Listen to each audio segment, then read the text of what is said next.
Well, hello, and now I'm with Sean Redmond, who's the president of Silicon Catalyst Europe, is what I heard this evening. How are you, Sean? I'm very well, Nitin, and it's an absolute pleasure to be here in this wonderful environment at the launch of the Malta Semiconductor Competence Center. We spent 12 months working towards this momentous occasion. A lot of hard work and collaboration, and finally with the full support of the CHIPS joint undertaking in the European Union and Malta government with Malta Enterprise, we have launched Malta Semiconductor Competence Center. And I mean, just riding the car with you here this evening, and I think one of the things that just struck me is how you're really deep into all the data and sifting all of this data from all these applicants to your first cohort, the 42 that you've got to sift down to 12. What have you seen that makes you excited? What are the things that you think has a chance of making Malta a good sort of foundation for some of that semiconductor activity? Well, when we opened applications for ChipStart EU, which is the first initiative out of the Malta Semiconductor Competence Center, this is a new early-stage semiconductor startup incubator modeled on the success of ChipStart UK, where we've helped 3 cohorts now raise almost $100 million of venture capital funding. The ChipStart EU reaches deep into the European economic area of semiconductor research.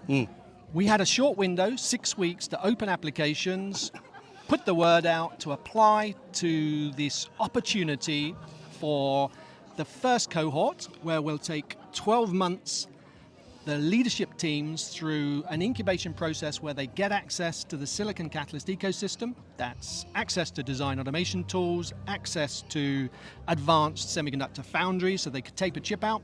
But most importantly, it's their advice. These companies, to be the next generation of winners, the next global semiconductor leaders, will need to make really good decisions. And those good decisions come from the advice that they will be offered. We have now nearly 400 semiconductor executive advisors. These are senior executives across the global semiconductor industry. In the European economic area, we have 100 of the top semiconductor executives that are willing to give their time to these early stage companies. The leadership teams of the startups can ask any question at any time. We'll put those advisors in front of our startups to be able to help them make really good decisions about how to grow their businesses and navigate what is an incredibly hyper-complex industry. I was talking to a successful Silicon Valley entrepreneur yesterday in Munich, and one of the things he put to me is the European mindset is still very not tuned to scaling up. And you talked about those 100 execs being here in Europe.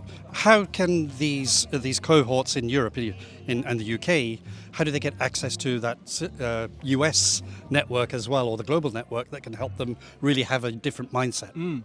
Well, clearly, if you go back over the last 40 years, the European technology base has not developed as fast as the US. And when you use that comparison, you might well ask, how has we missed the opportunity to grow a substantial global technology leadership number of companies? We don't lack ambition, we don't lack innovation. And in fact, when you look at the advice we have from our European economic area, including founders of ARM is the most successful technology That's our company. poster child. Poster child of the UK, but it's the most successful European technology company created in the last 40 years.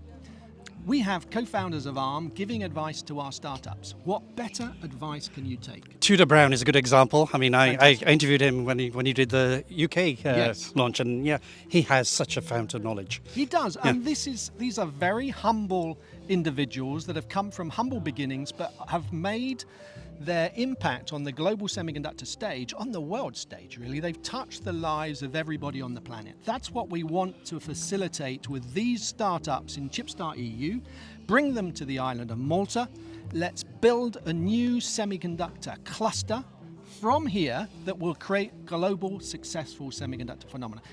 It's been done before. If you look at the success of Israel, the attraction of the Mediterranean Sea and sunshine and great place to live, Malta has everything to offer. Tremendous talent, wonderful universities, but we will be like the bees to the Maltese honeypot of the global semiconductor industry to bring new industry from here and really spawn global growth. You make a good, interesting point, and I'm not going to labour this, but in Israel, it was a lot of the military or defence projects that funded a lot of that. What's the capital going to come from here for Malta or EU? You look at the intellectual capital of Malta, it's actually very interesting. A lot of the original thinkers of lateral thinking, these are thinking differently to solve problems, global problems, are Maltese-based individuals who have written global books that leadership have taken those learnings from. So the talent in Malta it's globally renowned. It's a small island with a small population, but actually attracting the best talent here to build and grow a semiconductor industry that is changing faster than it's ever changed before. So what comes next is not what we've seen from the last 10 years. The next generation of semiconductor technology, nobody can predict what the winners will be. What we're doing with our ChipStart EU program is to facilitate a competitive selection process using the experts of our advisor base in panels to really test the ideas of these companies to actually project their value, defend their argument, but be selected competitively into these cohorts. We don't know who the winners are going to be. Of course not. But what we have within the first cohort of ChipStart EU is a next generation of semiconductor opportunity from here within the European environment. Well, that's really exciting. Well, Sean, we're looking forward to hearing who they are in November, is that right? That's right. We're going to put them up on stage at the Global Semiconductor Conference Malta on the 10th and the 11th of November. Here in Malta, you'll be able to see 12 new semiconductor companies from across the European Economic Area, projecting their value, their new innovation, the teams that can execute on those opportunities and really glow in what is an industry crying out for a new generation of who are you trying to attract from outside Malta in terms of the audience for that conference? Is it investors, corporate investors, and people who might be advisors? The investment community are the professionals that pick winners. We must attract the right investment at the right time for these startups. So we want to bring the investors to our startups. So it's really important to gather the venture capital industry here, not just the European Union venture capital industry that invest in semiconductors, investors that have not chosen the semiconductor industry yet, but realize that this is an opportunity of great change and they're looking for those investments in their deal flow. So we want to attract investors, global investors, to come to the island of Malta to meet with our startups. We want to attract the semiconductor industry executives that are interested in what's going to happen next, because they can connect and network with the very best of the semiconductor industry here in Malta, gathering at that conference. Well, Sean, we'll look forward to that, and thank you very much. Thank you, Nitin. It's always an absolute pleasure. Thank you. Thank you.